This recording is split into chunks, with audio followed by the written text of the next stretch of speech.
Tülkü və dəvənin nağılı. Bir tülkü gecələr hinə girib kəndin toyuq xoruzunu yeyirdi. Kənd əhli bu tülkünün əlindən təngə gəlmişdi. Nə qədər çalışırdılar, onu tuta bilmirdilər.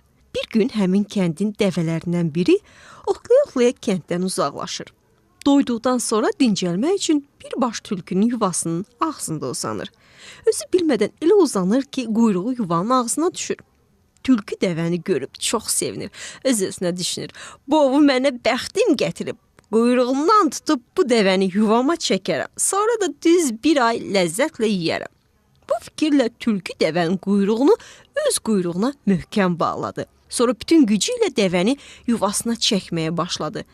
Dəvə quyruğunda bir şeyin tərpəndiyini görüb ayağa qalxdı. Tülkü onun quyruğundan sallana qaldı. Qorxusundan dəvəni dişləməyə, cırmaqlamağa başladı. Dəvə götürüldü, qaça-qaça birbaş kəndə gəldi. Kənd əhli və itlər tülkünü dəvənin quyruğunda görüb onu tutdular.